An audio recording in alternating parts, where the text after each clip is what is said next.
So I'm back on the needle, or at least I was for a day. Disgusting. World of Warcraft is heroin. No one should play it. It is awful. That's why it's a scourge on the community. That's if anyone has ever wondered, like, oh, you know so much about lore, Mario. Why don't you know much about World of Warcraft? Because, like, I told myself, I can't. No. Yeah, he's a smart man. I've seen what it's done to my friends. Addiction is a disease, and people need to be careful. You need to know yourself. But I'm very proud of myself because I was only playing World of Warcraft for 2 days before I decided to not play anymore. That's good. And part of that has to do with, I guess, Blizzard was trying to merge all of their Classic servers because there's like 4 versions of Classic right now. Yeah. And they were trying to like manage that better, and so they had an extended 24-hour maintenance this most maintenance period, and they had to extend it by 3 hours multiple times. Stuff only recently came back up as of this recording, and I was really excited when I saw that Burning Crusade Anniversary was coming out. I really like Burning Crusade. I really like the Anniversary. I really want to play Burning Crusade Anniversary. So I log in. I make my little Space Goat Shaman. I'm like, yay, Space Goat Shaman. But I have the thought, wow, I don't want to compete with all these other Space Goats. There's gotta be a better way. So you paid them more money. Yeah, they offer boosts, you did. But they don't let you boost Blood Elves or Draenei. At least they did it in Classic. They do in Anniversary.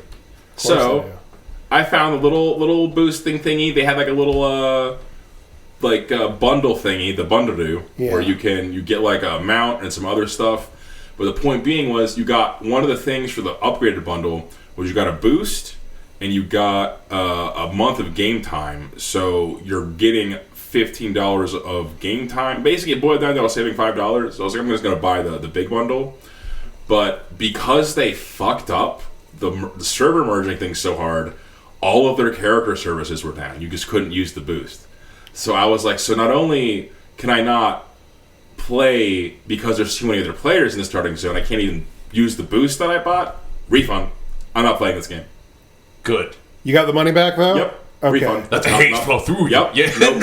Genuinely, this whole time, if my dopamine was interrupted for even a second, I'm not doing it. If I did not hear you say that you got a refund, I was like, so it's just going to sit there, just like a little baggie of heroin on your nightstand. Like, I don't even need it. It can sit there. If I didn't get the refund, I'd be playing right now. I wouldn't be talking to you guys. Exactly. But I managed to get my heroin refunded. So I went to my dealer and I said, no, sir.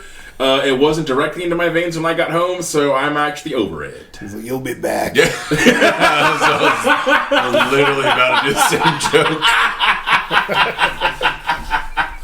It's bad because Kelly's boyfriend was like trying to gas it up, and I was like, oh no, it's happening. And Rob's been playing again. Yeah, I saw him playing, and it's like I'm watching him play Warcraft. I have to throw rocks at him. That looks fun. I could be playing Warcraft. That's how it happens. So by the way, like Mr. Cartman is, but except I'm just like, how do I reach my friends? I did have a brief glance into a feeling that I don't often get with like having super specific knowledge about games, because Rob, the way that he plays World of Warcraft, he just equips whatever is the best item.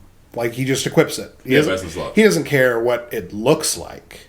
He played through until Dragonflight almost, I think. And, I think his original going of WoW, he stopped at Kata. No, I think he stopped at Wrath and came back for Kata for a bit, and then he stopped until only played private servers and stuff until Legion. Right. And then that's when I started playing with Rob, was during Legion. So. But he stopped again. I think a little before Dragon Isles. Yeah. And then that was when he was like, I quit forever. It's done. It's fully quitted. And that entire time, he doesn't do anything with transmogrification. He doesn't play dress up. Which I love dress up. And then that's so good. He started playing again recently. And he got an item that he really liked the look of. There's a headband that you can get that looks like Rambo's red headband. And unfortunately, when you get that as an item, you can't transmogrify it because it's a white item. It doesn't have any value that you can make it. You can't take that appearance and put it on a different piece of gear, which you can with anything that's above that level of quality, any white item. And he's very frustrated by this. I can't believe there's no way for me to have the one item that I've ever thought I want my head item to look like this, and I can't do it. And now I don't play the game correctly at all. For one, I play on a laptop with the touchpad, not a mouse. And for two, I don't like any of the group. It's one thing for your friends to do drugs. Another thing for them to do drugs wrong. Kevin, they trust me. It is. And I don't do any of the group content any of the end game content really. I would go back and I searched for transmog and all the different items that I could get to look pretty so I can play dress up basically. Because I love character design and all of this and I'm a big fat dork about it. And so as soon as Rob was like, I can't believe it, this is unfair, this item can't even get it put on somewhere else, and I turn around in my seat with my fingers tented well, what do we have here? Look how the turntables. Because Rob... balls and over Kevin's court now, eh? Rob, I happen to know for a fact that that's an item that you can transmogrify onto your character. They wear mail, and it can do it because on my character that wears mail, that's also an item that they use. And he's like, where then? And I'm like, you see in Warlords of Draenor. If you build up the inn, then you can get a quest from the very same Rambo man that you got the original headband from. And if you do that quest, you can get his headband you can just use it on anything. It's cosmetic. And I know this because I obviously have it, and I have all of them. I've done it all. All we did was collect dress up for a while. Yeah. That's the best way to play heroin right now. Every dungeon... Mario just shaking his head. How do I reach my friends? Every quest item, skin, and every dungeon item skin that you could get from, baseline Azeroth Cataclysm content. I had that on my mage, because that's all I did. Well, hope your guys are happy with all of that, or if you're not, even better. I'm holding the line. I remain pure. I wash my hands of this WoW business. I'm not going to play it ever. I'm not going to play it ever again. But it did feel good for one moment to be like, actually, that can be done, and I know it. Actually, I reveled in it. It's rare when you get to do that to a round. It is, especially with Warcraft. It's super rare. Yeah. And with that, welcome back to Scryer's Room. I am your host, Famfare. I'm Kevin. And I'm Mario. And if you enjoy the nature's content, go and give us a like and subscribe on YouTube. You can go ahead and give us a follow on Blue Sky. You can support us on our Patreon. Today, we're going to be going into Skaven again. Skaven. Is this history or origins? This will be the history of the Skaven. This one might take two parts because there's a lot to go over. So let's get started. Yeah, and if you caught the first episode, clearly it's going to be real fun and happy. Yeah. Not for the faint of heart. I apologize if this content is a bit bleak for anybody, but I enjoy it, so I will continue talking about it. Look, it's Warhammer, and if you watch a Warhammer thing where we're talking about the stuff in depth, and you're just like, this is too dark. It's just like, you're watching the wrong thing. I'm sorry. You should wait till we talk about something else. Yeah, you should. Go watch One Piece. That's so much more fun. It is. So, fun fact about the Skaven. The Skaven do not record history. Classic. Of course. That's so helpful for history. No true concept of time. They only have an extremely complex language they could do that with, Right. They have no true concept of time, dates, ages, years, or generations. History is measured solely by personal glory and events relevant to the self. So only the things I heard about.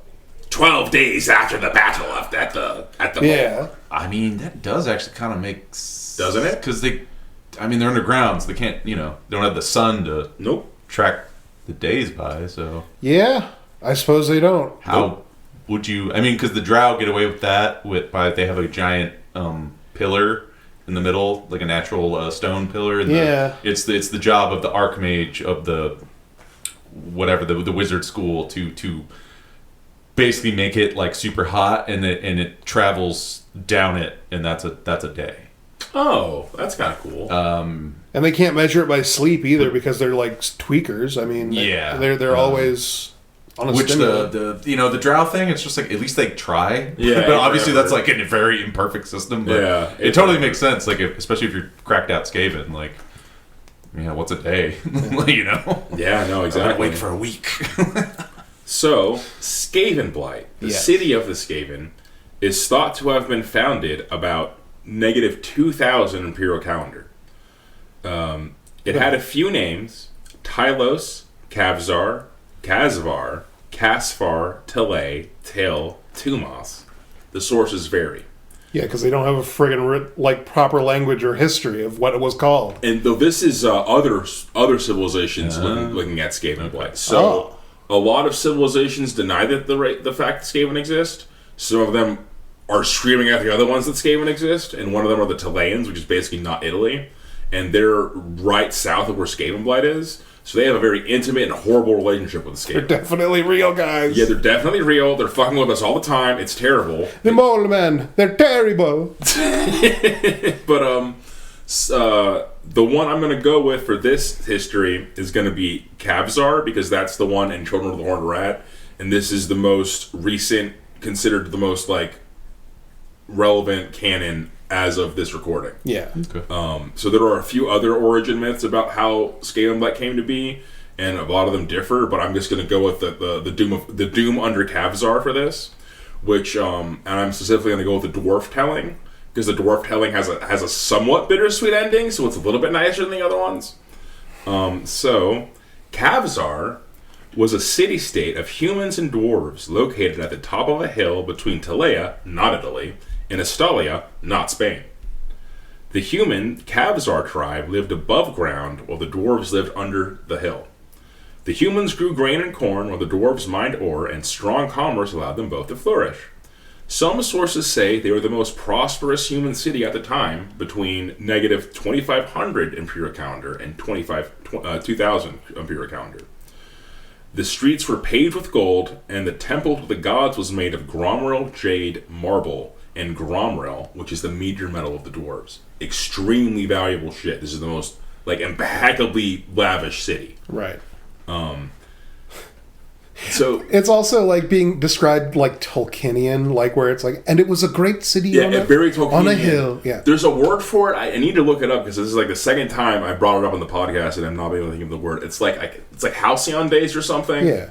Where it's you look back and it's this faded glory of things were so great and now they're where they're at now, and it's a sort of aesthetic that Tolkien really cultivated in Lord of the Rings of He always he had a very romantic view of antiquity, and it's that comes through in the Lord of the Rings, the fall of Numenor and blah blah blah. And that was all that shit. That was Atlantis basically, and it's just the glory of men is fading and blah, blah, blah, all that stuff. So this city, none of that. It's spectacular, elegant, and the people are so blessed and so happy. They decide we need to pay the gods tribute for all the blessings of our kingdom. We're going to build a giant tower.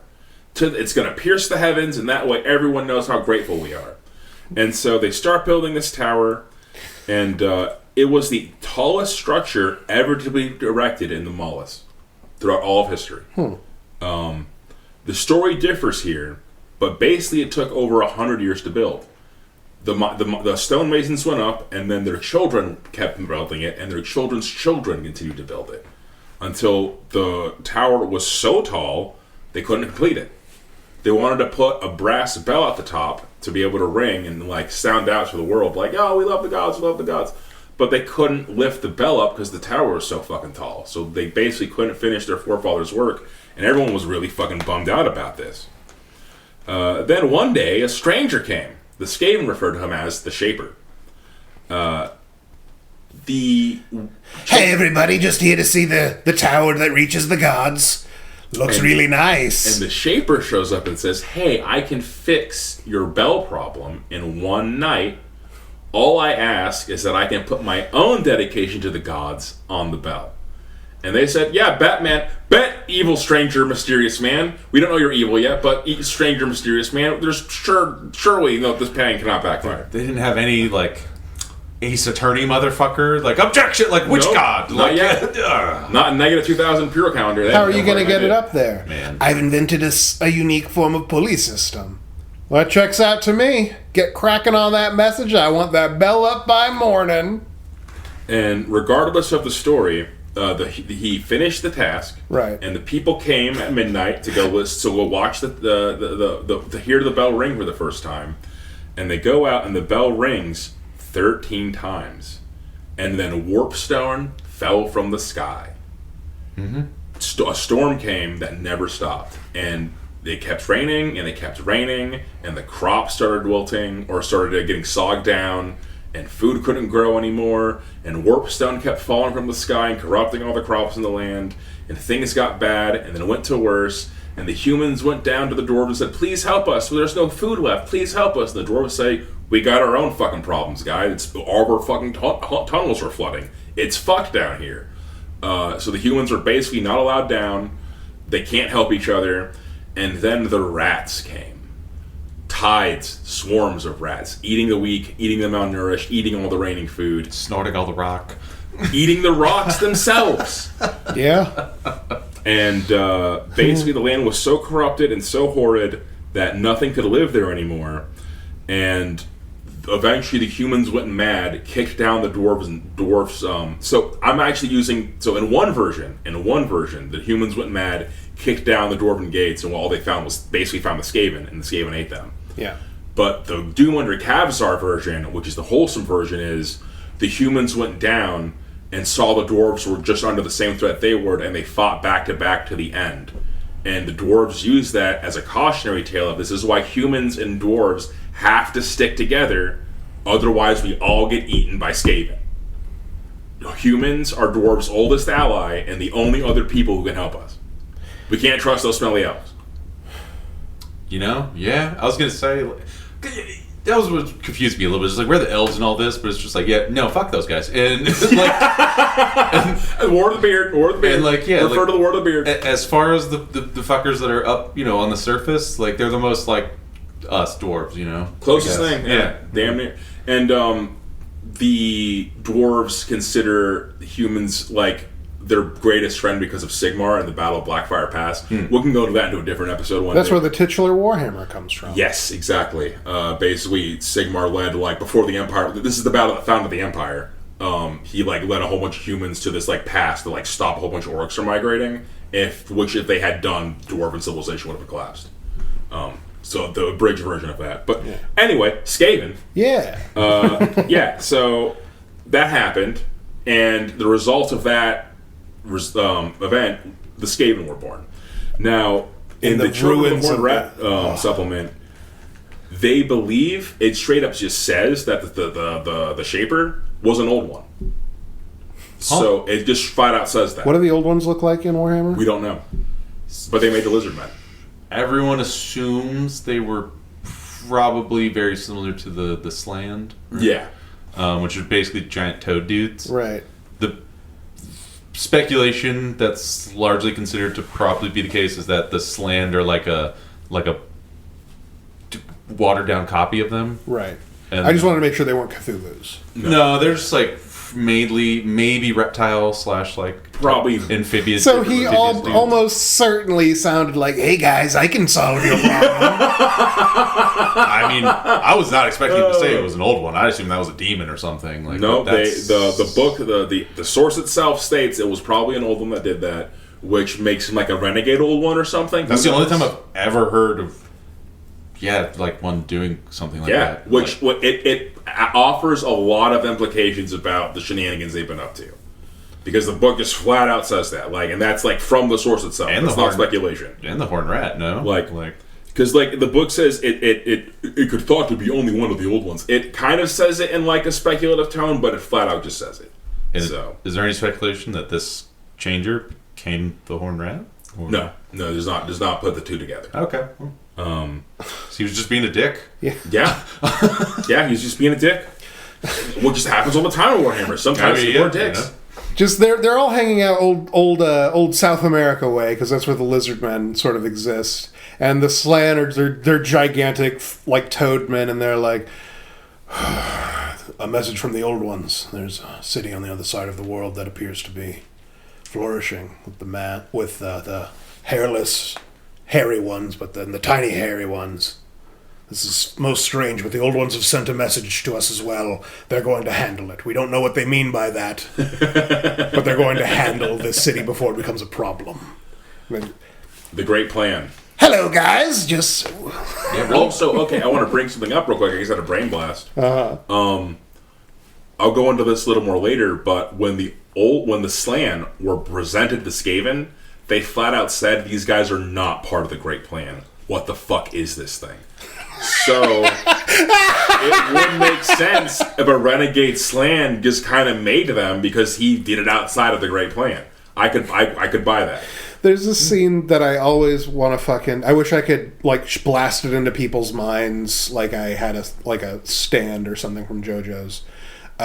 With just the scene from South Park with Officer Bar Brady. What the hell was that thing? What the hell is that thing? Yeah, dude, it's so good. God damn. So, around negative 1600 Imperial calendar, the Skaven ran out of Warpstone around Skaven Blight, and they had to venture out to get more. Originally thriving in their home, they ran out of room quickly, but they devised a plan. They were going to open up a great rift beneath the rock and make room for everybody. Aw, isn't that nice? So they built a giant geomatic machine. It describes as they summoned forth the loose energies coursing beneath the rock. And in older edition, they specifically used the light magic. They pulled out light magic from the earth. I think that got changed to latent earthbound magic in more recent editions. Because in 4th edition it says they built a great machine powered by sorcery, warpstone that will control the energies of light magic coursing through the earth. But regardless, they turned on this machine, and it kind of worked, and then failed. And when it failed, the city sank tens, if not, sank into the earth, like the actual city sank. Yeah. Into the blighted marsh, and tens of thousands of Skaven died instantly.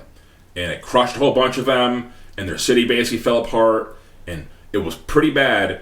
And the ensuing shockwave got worse as it went away from Skaven Blight, and it went all the way up the Black Mountains into the World's Edge Mountains and shattered Dwarven civilization to its core, which immediately followed the Goblin Wars, where Dwarven civilization collapsed. So, yeah, right after the War of the Beard. Even when Skaven are causing problems for themselves, they just fuck it even harder for everyone else. Exactly. This is a reoccurring theme that will be established of Skaven fucking themselves over, kind of, but way worse for everyone else. It'll be a small demolition blast. Just a little bit more holes for more Skaven. And then they hit the button, and you just, like, zoom out to the whole planet, and you see the tectonic plates just shift. Yep. Yeah. So yeah, a bunch of dwarf holds flooded, cracked, just not safe anymore. The underway in ruins. The underway being the underground road system the dwarves use, which the Skaven then just invaded. Well, not yet at least, but they eventually, like the Underdark of the Warhammer world was made by the dwarves, and then expanded by the goblins and Skaven with their own crude tunnels. Which, real quick, how do Skaven and orcs / goblins interact? They just I'll get there. Kill. Okay. I'll get there. It's mostly kill on sight. But I figured, but a lot of times it'll be get the stunties. Right. Yeah. Because mutual threat. They're really dangerous because they're organized and we're not. So we have to get rid of that organization before we can just turn on each other. Is that more Skaven and goblins? Mostly. I feel like they have more in common. Yeah, goblins are more subterranean than orcs. Like orcs typically are hanging out with goblins, so they hang out tertiarily, but it's mostly the night goblins versus the Skaven. I was gonna say, it's just like compared to orcs, goblins. I mean, orcs are shitty, but goblins are like known for being the shitty green skins. Like, so. They hate each other. They're constantly fighting. I'm gonna get to a specific theater that is like mainly just Skaven versus goblins. Oh, okay, cool. So yeah, they ran out of Warpstone, devised that plan, it backfired, but even though it fucked everything up, it did make a giant chasm under the Skaven Blight, so that kind of worked. Win-win. Yeah.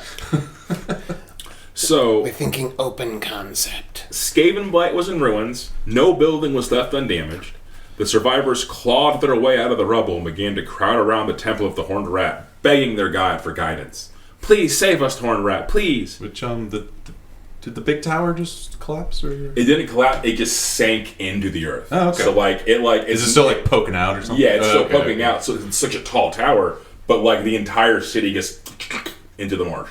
Okay, that's kind of what happened to the ancient city in Berserk. That's why the dungeon that Griffith is tortured in is the tower. Oh, that makes sense. Yeah. But so as the Skaven began to squabble, the chapel doors flung open. And behind an eerie light, emerged the Grey Lords. 12 gray-clad Skaven, speaking in one voice, proclaimed that the time had come for the children of the Horned Rat to spread across the world. We have a god? Sick. They had to spread across the world, multiply in the dark places, and gather strength. The Horned Rat had spoken, and the Lords of Decay, as the Grey Lords named themselves, were the ones to lead them. They united the Skaven hordes and established the Under Empire. So the Grey Lords would establish the first Council of 13 and the Order of Grey Seers, an order of mage priests chosen by the Horned Rat. So the Skaven really had to expand now. Yeah. And the Grey Lords divided the Skaven into 12 great hordes. They would travel to the far reaches of the world so that no matter how ambitious or catastrophic their plans, Skavendom would never risk annihilating itself. Ironic. Which, I didn't bring it up, but it's like, now the parallels are just like blasting in my brain because, quick little thing about me. I went to Catholic school for 13 years, so auspicious number. I know quite a bit of Christian lore, I guess you could say. And the tower is pretty obviously the Tower of Babel. Yeah. Although it goes very differently. That's why I asked if it was destroyed, because that's like the whole how that story goes. But then then it sinks into the ocean or the land, and then 12 disciples of God show up, and it's just like, wow, okay, so we're just evil Christians. We're speed running Abrahamic religions. It's just Satanism. They're horrid rat men. They're the most horrid, horrible things. They're just terrible. If you take every Bible story and then think, what if the devil not only was present but won? But then the next Bible thing still has to happen. They're still like they have to go through all the flood. They have to go through all this. Like every single Bible story happens, but also the devil wins and is there, and he's like, yeah. That's actually a good point. The storm is basically the plagues of Egypt, you know, basically, or any time God smites. But it's like everyone. The opposite. They were trying to be thankful to God. Like, thank you so much. Yeah. Thank you so much for all these blessings. Die. Yeah. Then I guess demigod shows up. It's never quite clear how powerful the old ones are. Right. But he can do that apparently. They at least have advanced engineering knowledge to get the bell in place. Yeah, so this began the era known as the Great Migration, or as the Skaven call it, the Great Sniff. Hilarious. It's too cute. Isn't that great? It's too cute. So adorable. That's one of those big Tony things you've ever heard of. You gotta find your little place. The Great Sniff. You gotta sniff it out. You gotta sniff it out. So many strongholds were established throughout the Old World. Notably, Lord Malcrit of the Council led Clan Moulder north to Troll Country and the mountain valley that would become Hell Pit. And then Lord Viscarin took Clan Eshin east to the ancient lands of Cathay. Some Skaven even crossed the sea to the west and founded societies beneath the jungles of Lustria. For those that remained in the Old World, they set about the task of killing all the dwarves. As one does. Yep. They allied with the orcs during the Goblin Wars and helped the Greenskins penetrate Karak Ungor, flooded Karak Varn a year later, and feasted on the bloated corpses. Hold after hold fell until negative Imperial Calendar 380. The Skaven and Greenskin assaulted Karak, the Everpeak, the capital of Dwarven kind, but that assault was turned back when the dwarves busted out black powder weapons. The Slayer engineer Malachi Makaisin would later attest to innovation to the only damn thing keeping dwarves alive. Man, imagine you're going through something that's already called the Goblin Wars. So there must be a lot of fucking goblins. You're a dwarf. It's not going very well because goblins are quite dangerous, and they know these tunnels well. And then, tertiarily, unrelated to all of that, there's a massive cave-in and everything's going even worse. The world is against you, but you're still holding them greenskins back. Mm-hmm. And then there are ratmen now. The ratmen come. What do you mean there are ratmen? And you call back home like they've allied with beastmen, so we've got to pull some more people over here because they're really trying to push over here. What do you mean there are ratmen everywhere in the world? They went everywhere? What about the guys in China? They say they're there? Yup. I like the king or whatever, emperor, whoever runs that last stronghold or whatever, and it's just like, they get to the point where it's just like, well, boys, it's time. Lock and load. And then they just start blasting. There's a fun tidbit involving Cathay that I'm going to bring up when I go over to like notable events and stuff, involving one of the greatest insults to the like Eternal Empire of Cathay, and it involves the Skaven. So let's see here. They pushed him back because they busted out guns. So the siege failed, but the dwarf capital would not survive another assault. Right. Another assault never came, however, because after almost a millennia, Clan Pestilence had returned from across the sea and began enforcing their creed on all of Skavendom. Thus began the great First Skaven Civil War. So before I go into the Great Civil War, during this time, the Skaven also battled Nagash at Cripple Peak for his warpstone mine named Nagashazar by the Great Necromancer. He had been pushed out of Nakara by Prince Alcatazar and fought the Skaven to a stalemate for about a century. The Skaven would send wall bodies tactics and wipe out all the skeletons. Nagash would raise another army of undead and kill all those Skaven, and this happened for 100 years back and forth. Yeah, it's like the perfect war of attrition. That's hilarious. Yep. Because it's like the usual tactic of like, well, we'll just eat the bodies. He's just like, no. Those are my soldiers now. He gets kicked out of proper wizard country, and he's like, well, at least I have that old mine of evil crystals that my master left me. And then he shows up, and there's a bunch of rats doing cocaine in there, and he's, get out of here! You can't do this in here! Now you have to engage in 100 years of protracted warfare with the rats over the cocaine mines.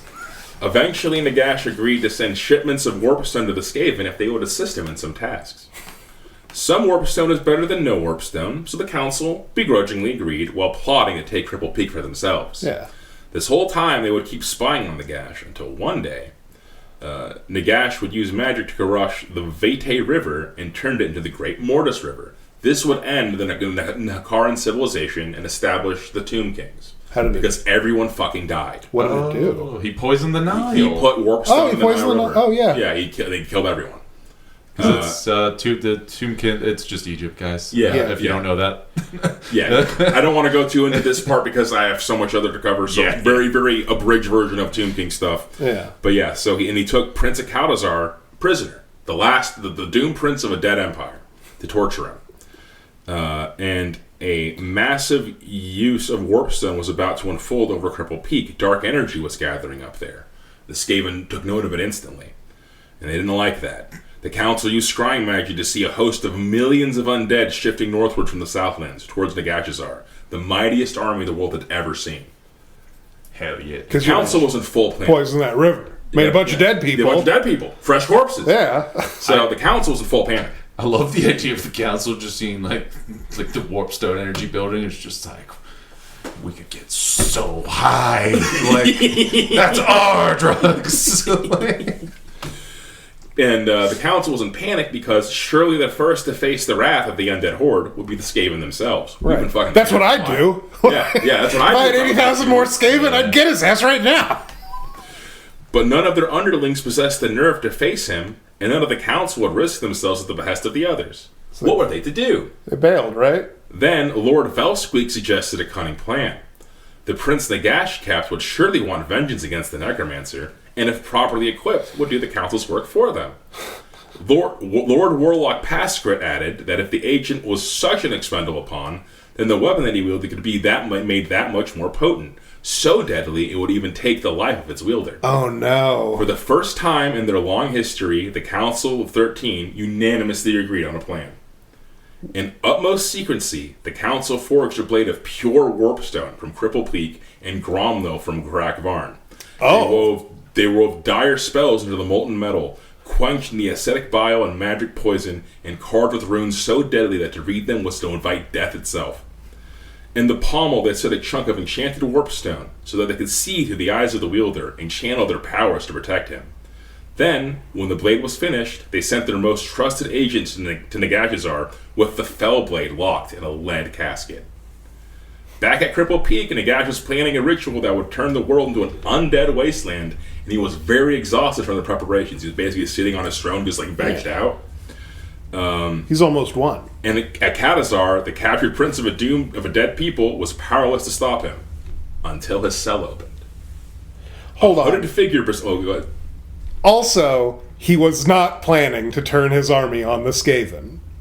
No. No, I got other shit to go. They're fine. Well, They'll kill him eventually, as with all things. He was going to do a ritual. To my understanding, the ritual would have killed every living thing on the planet. Right. He'll kill everyone eventually, but he wasn't like going to be like, and now vengeance on you. Skaven are just paranoid. Yeah. He's just pulling a vitiate real quick, you know. Yeah, he's pulling a vitiate. He was pulling a vitiate. Or maybe, 100%. Or maybe vitiate pulled him a gash. I don't know the timeline. Who knows? You know? Who knows? Same energy. Same energy. Same leeches, man. These leeches. Trying to kill the whole world. Great minds. It's a good idea if you let it work. So a hooded figure presented him with the Fellblade, one of the most vile weapons ever created. It dripped with the stuff of chaos, but Kavzar didn't care. He simply saw a means to an end, and he took up the Fellblade to slay the Lich. The Grey Seers used their magic to lead the prince to Nagash and ward him from his sorcery. The backlash actually killed 2 of the Grey Lords, so powerful was Nagash's magic, but they were able to protect Kavzar, and he hacked Nagash into 1,000 pieces, and the Skaven appeared from the shadows and gathered up all those pieces and threw them into warpstone forges, thus killing the Great Necromancer and saving the world. Good job, Skaven! Wow! Hooray! So, Clan Rykik then took over the mines at Cripple Peak for a few centuries and grew very wealthy before Nagash would revive again and take Cripple Peak. I love that you specifically was just like he was tired because he was doing a thing, and then his worst enemy shows up with this fucking sword that was clearly just given to him. Like, where the hell did you get that? And I love like just the image of him just like trying to relax on his throne, and then he comes in and it's just like, God damn it, really? It's like, it was just fucking rats, wasn't it? What else could it be? And so he takes Cripple Peak back, and then having exhausted the Warpstone mines, the Skaven figured, well, he can't be that dangerous without that much Warpstone, and all we wanted was the Warpstone, so you can keep it in Nagash, we don't care. Bye. We've done all the crack here. Hey, you said a lot of things, we said a lot of things. Thus ended the war for Cripple Peak. And you're not even dead no more. Call it square. Yeah, we call it squaresies. Now I'm going to go into the First Great Civil War. The First Great Civil War started with the return of Clan Pestilence. Clan Pestilence was part of the first migration across the sea to the jungles of Lustria. So in some versions, they found a tunnel underneath the ocean and used it to go that way. I was going to ask about that. In most versions, they sailed. Okay. So the disease was rampant in the jungle, decimating their numbers. After a few short generations, they developed a resistance to the virulence and began to see pestilence as the true work of the Horned Rat. They settled in pre-human temples and learned many horrible things from the previous tenants. I'll go into what they actually found down there when I go into details of Clan Pestilence, but TLDR, they found a demon down there and basically said, hey, if you don't eat us, we'll do what you say. And they began worshiping a Nurgle demon. So after they made pacts with that demon, go ahead. He's just like, and then you too will follow the Father Nurgle. And they're like, actually, we follow the Horned Rat, but you're a great influence on us. We've really enjoyed your work. So they ended up calling this Herald of Nurgle the Horned One.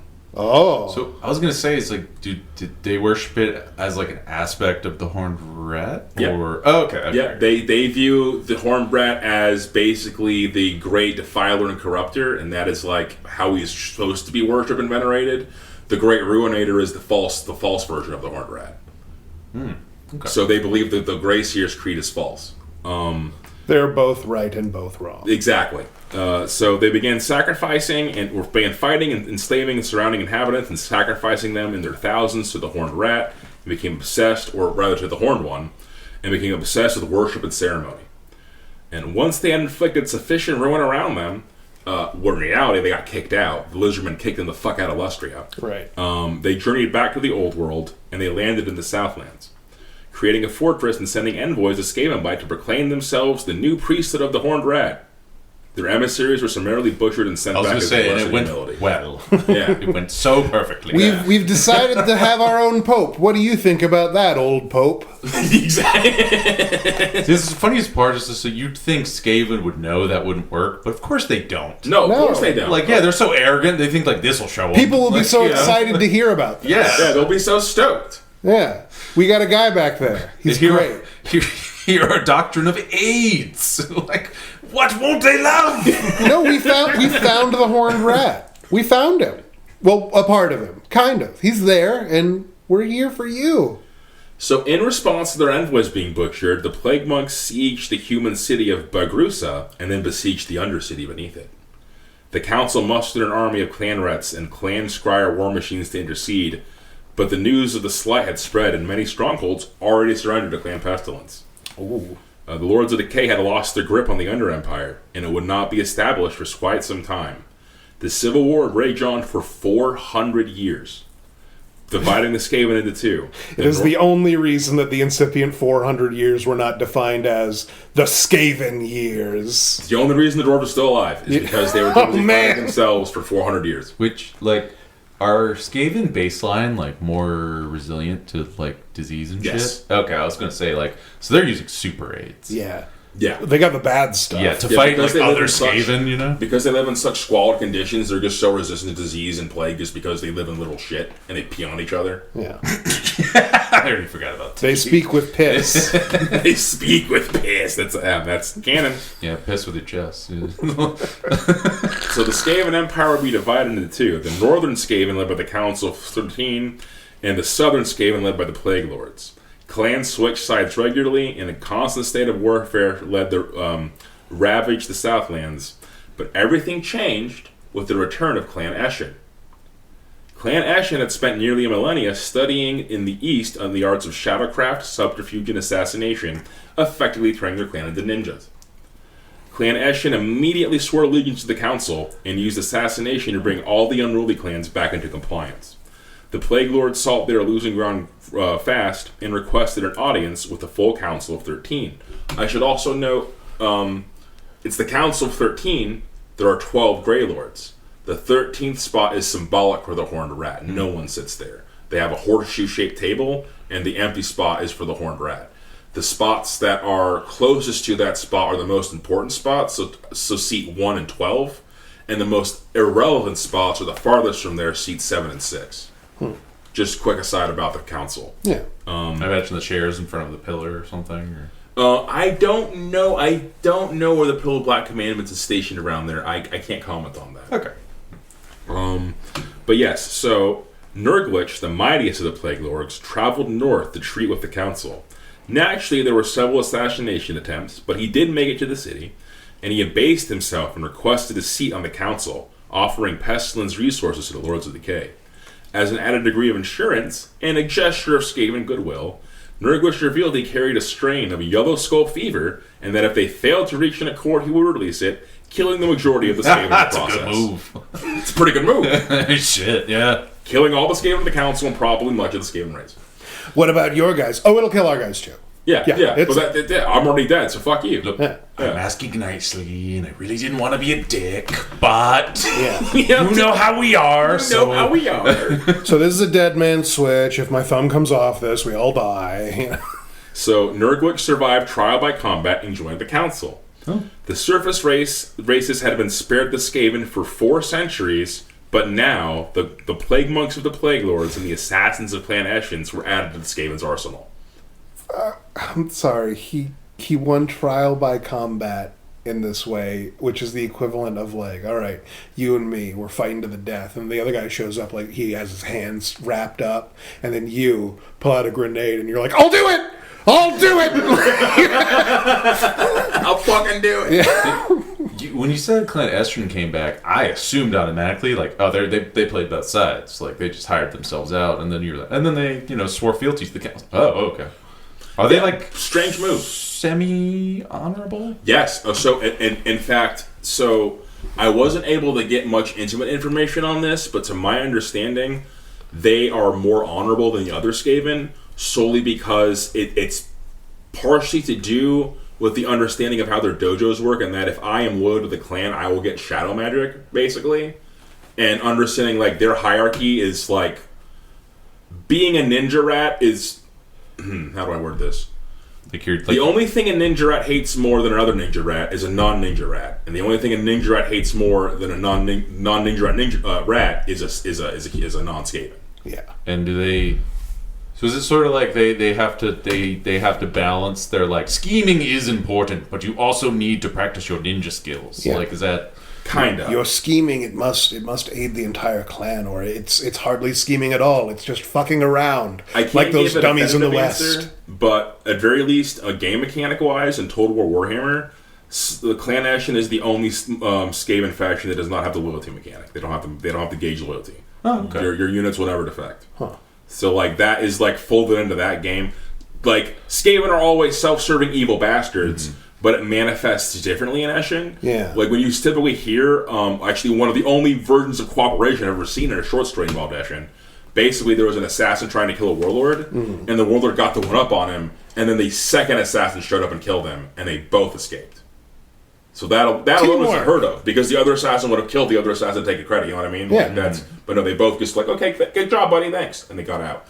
Another example of Eshin psychology, I guess I'll say, is there's like a story where an assassin is trying to infiltrate like a Lizardman city, and he deliberately made his kills messy so that the other assassins would have to pick up the slack and get the heat for it.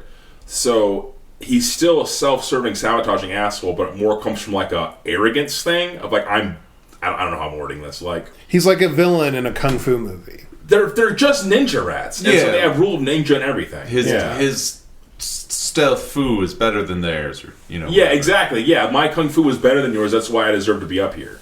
It's like a perverted version of the typical Skaven psychology. Honestly, it's more about like personal prowess and like personal skill. What must have happened is like they came to the conclusion like, okay, you know how every single Skaven thinks that I'm better than that guy? Okay, well, what if we had a reason we could justify it? And the other Skaven are like, well, how could we possibly do it? And he's like, okay, so what we do is we practice doing these flips, because that's something everyone can see, and if you're really good at doing the flips, you must be better, because you're literally better than them at it. And they're all like, this version of being better that isn't just based off of arbitrary facts, arbitrary belief, this could change everything. Yeah, basically just leap that wall if you'll so great. Yeah. But yeah, this is all out of this is speculation. I will go into the Ashen into detail in a later episode. We can discuss the Ninja Rats more intimately. Yeah. But I'm going to go into the Skaven Wars. Yes. So the Skaven Wars, the Skaven schemed for 500 years after this, until they turned their noses towards the Empire of Humans.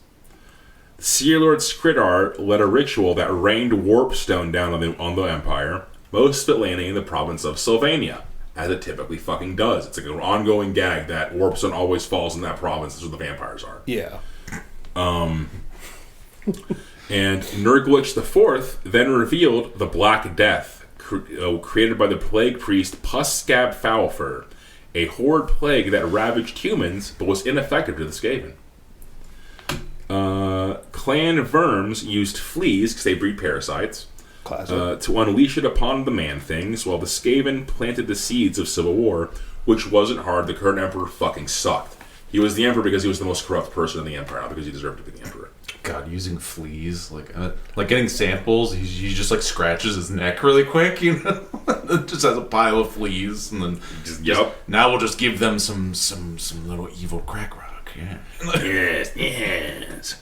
By the year 1111, the empire had grown corrupt and divisive, and the current emperor was despised by all.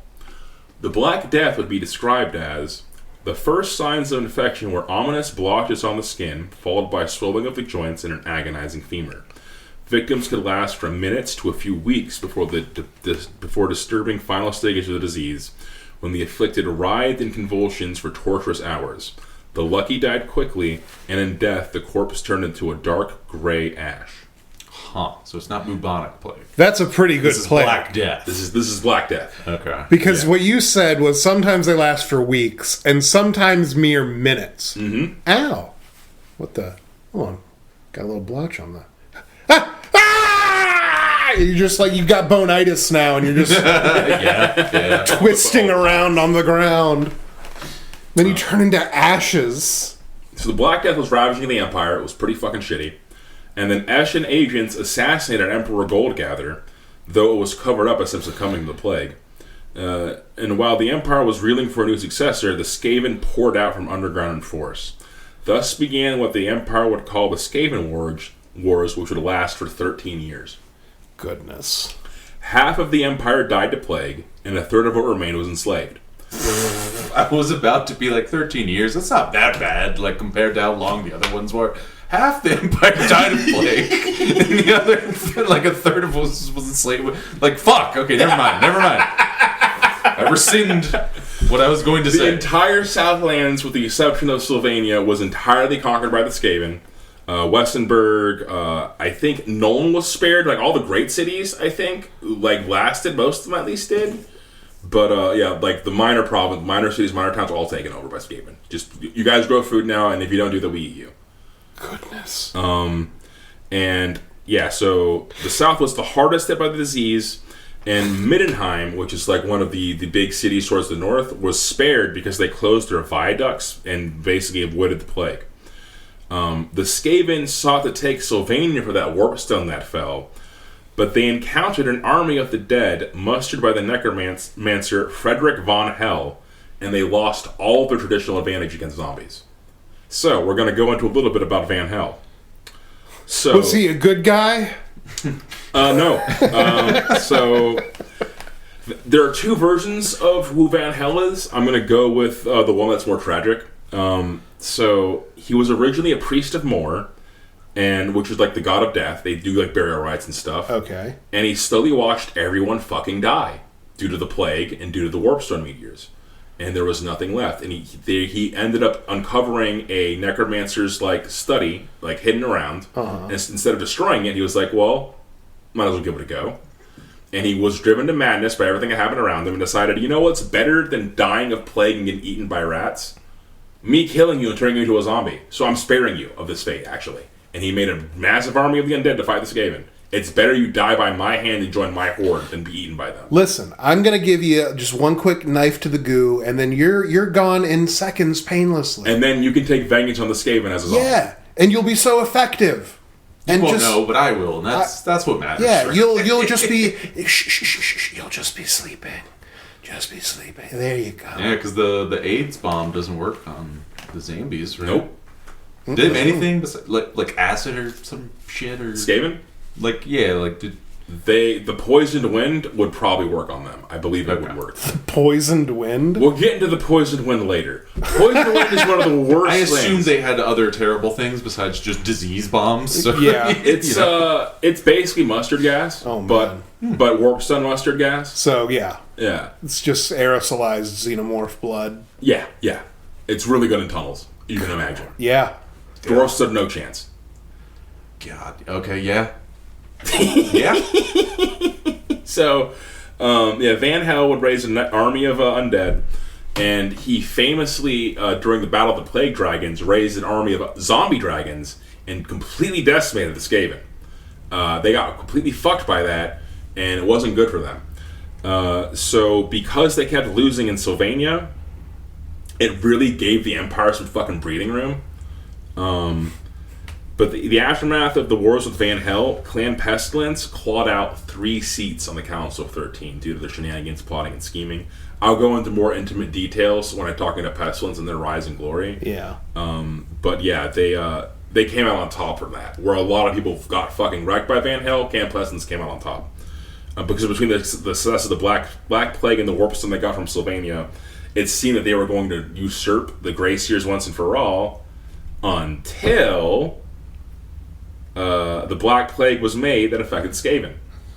Ooh. It was always the plan to use the plague against other Skaven didn't fall into compliance with Clan Pestilence. Right, of course. And rivals within the clan developed a version of the plague for use on other Skaven. after it was unleashed, likely by the Sea Lord Queequeg, in an attempt to save the council from their being usurped by Clan Pestilence, Skaven Blight as a whole became cross with Clan Pestilence, and they had to lay low for a few centuries because they killed so many Skaven with their own Black Plague that multiple Plague Priests were just ripped limb from limb in the streets because they were so angry.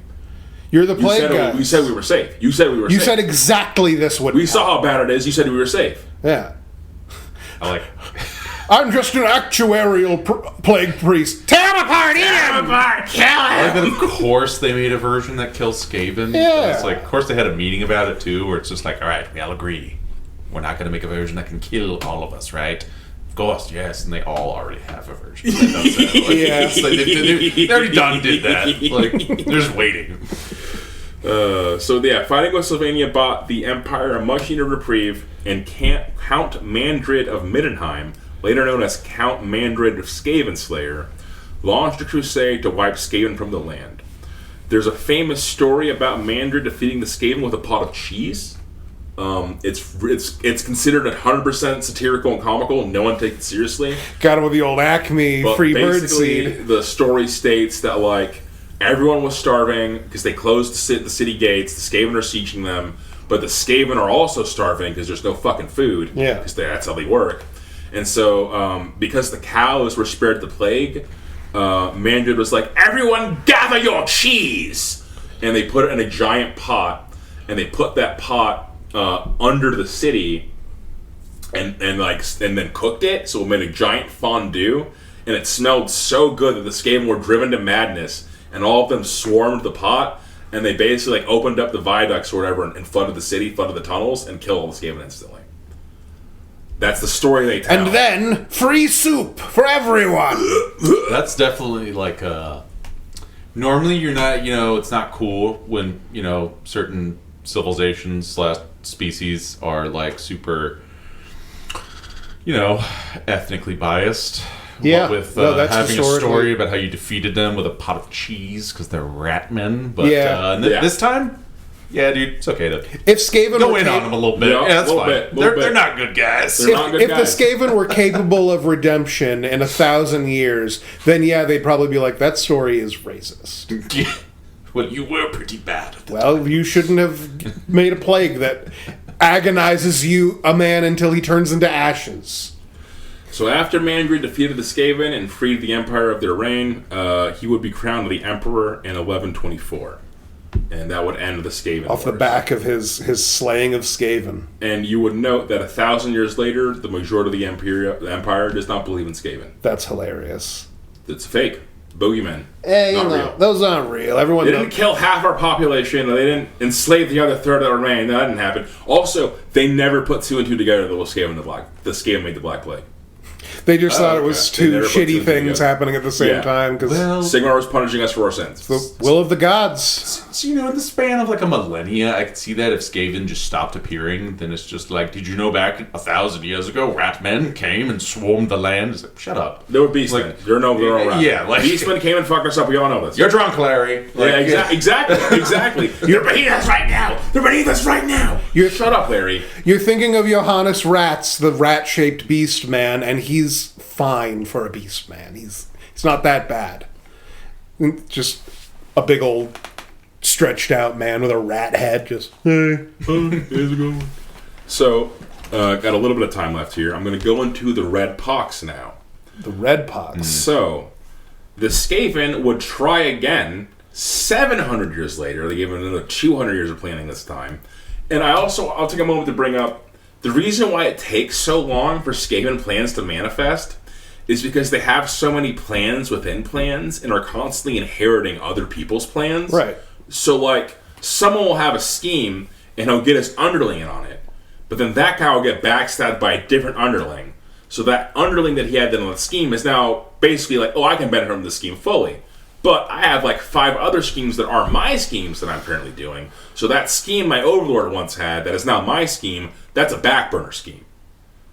cut. So it's just disorganization. Evil society does not work, people. It doesn't work. It doesn't work. It doesn't Can't work. run a society this way. It takes 700 years to launch another invasion because you run a society like madness.